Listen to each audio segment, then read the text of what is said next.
안녕하세요. 운동 밑에 한지입니다.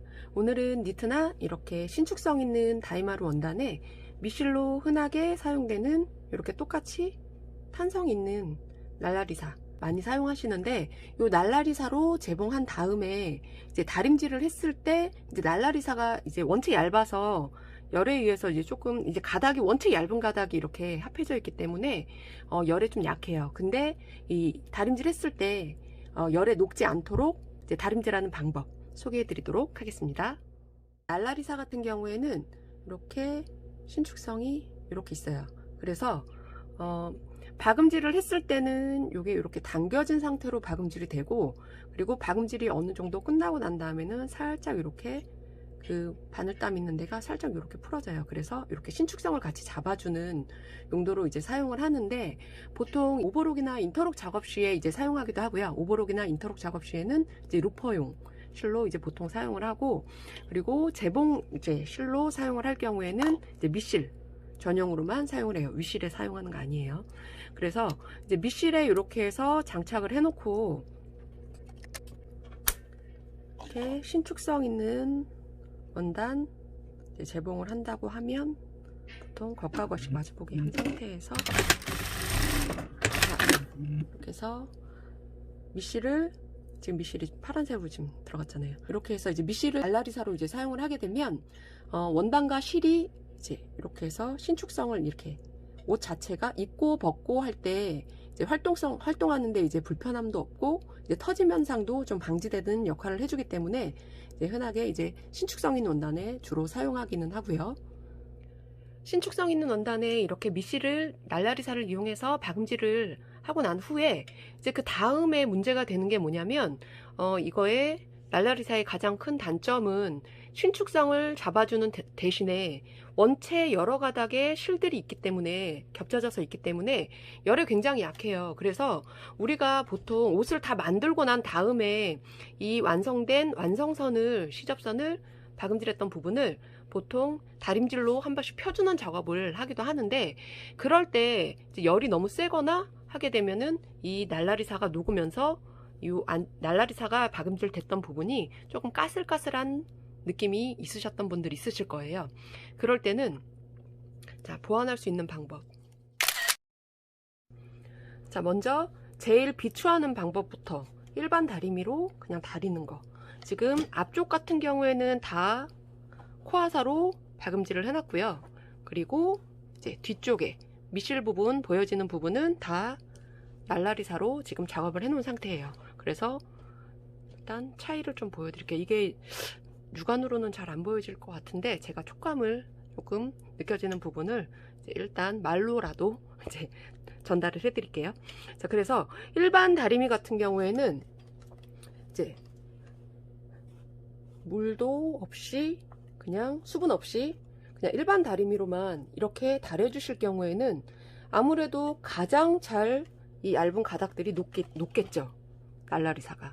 이게 조금 만져보면 특히 이렇게 처음 시작과 끝 부분 이렇게 서로 이제 겹쳐졌던 요 부분들 있죠. 실이 겹쳐졌던 부분들, 요 부분들이 유독 이렇게 만져보면 조금 까슬까슬한 느낌이 느껴져요. 그리고 개인적으로도 어차피 다림질 하실 거면 이렇게 그냥 일반 다림미로만 이렇게 다림질 하는 거는 원단 자체를 펴주는 데는 그다지 많이 도움이 되진 않아요. 그렇기 때문에 평상시에도 혹시 다림질을 옷 다 만드시고 난 다음에 시접 다림질 해서 좀 펴주시는 거 이제 생각해서 다림질 하시는 분들은 기왕이면 스팀 주고 다려주시는 거 추천드리고요. 일단 이건 제일 비추하는 방법이에요. 일반 다리미로만 평상시에 이제 시접 같은 거 이제 다려서 하시는 거. 그리고 두 번째 방법 같은 경우에는 스팀 다리미. 아무래도 이제 스팀이 같이 나오다 보니까 조금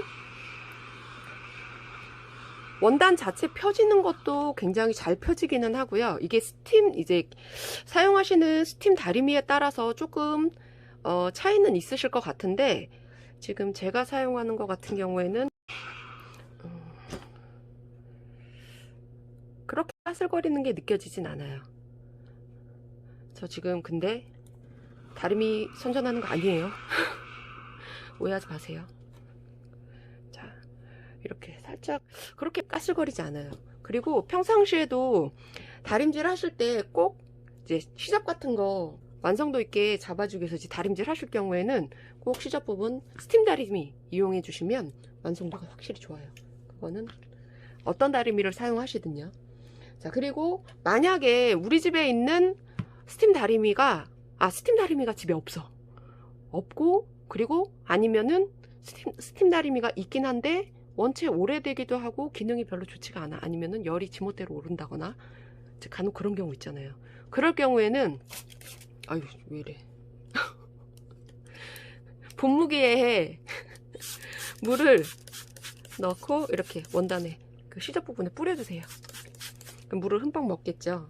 먹고 난 다음에 이제 일반 다리미로 살짝 이렇게 눌러 주셔도 되고, 그러면은 아무래도 좀 더 효과가 좋겠죠. 자, 이렇게 해서 눌러 주시거나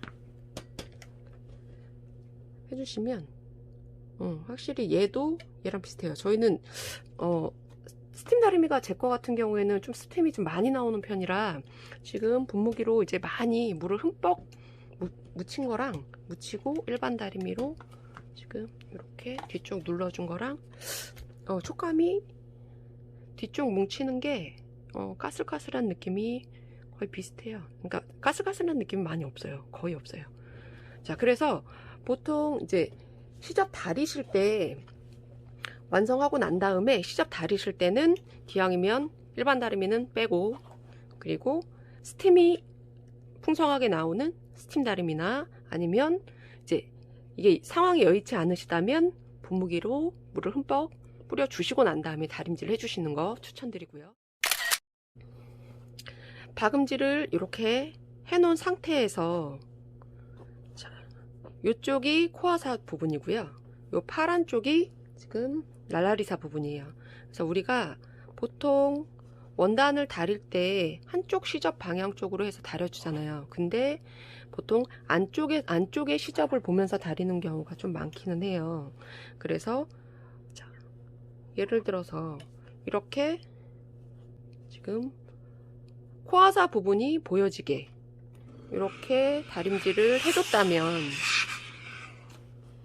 당연히 이 반대쪽에는 그만큼 열이 덜 갔을 테니까 원단이 이 안쪽에는 바로 닿지 않기 때문에 이렇게, 아니면 또 그리고 또 덮어지니까, 시접 때문에 덮여지니까 당연히 껄끄러운 부분이 거의 못 느껴지겠죠. 근데 예를 들어서 박음질을 하고 난 다음에 자, 시접을 이 날라리사 쪽으로 해서 바로 다리미에 닿고 다림질을 했을 경우에, 자, 이 경우에는 날라리사에 바로 열이 닿기 때문에 아무래도 지금 요 날라리사가 안쪽에 들어간 상태로 다림질을 했을 때와 좀 비교가 되긴 하겠죠, 느낌이. 그래서 보통 우리가 옷을 만들 때는 이렇게 시접을 앞판 쪽에서 뒷판 쪽으로 넘기면서 다림질을 하는 경우가 많죠.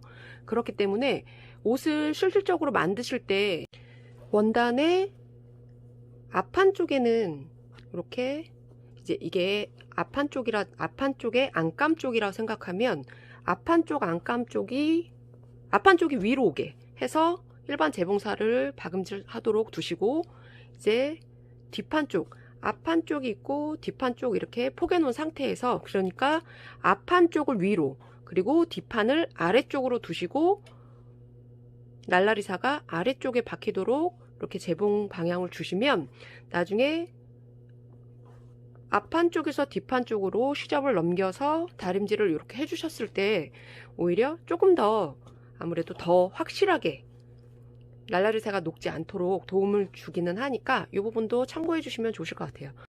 자, 이렇게 해서 정리를 하자면 날라리사를 미실로 사용했을 때 이제 다림질 시 가장 까슬거리지 않게끔 할 수 있는 방법은 스팀 주고 다려주는 방법, 그리고 이게 없다면 분무기 뿌리고 다림질 해주는 방법, 요 두 가지 방법이 좀 무난하게 그냥 평상시에 쓰기 괜찮은 방법이고요.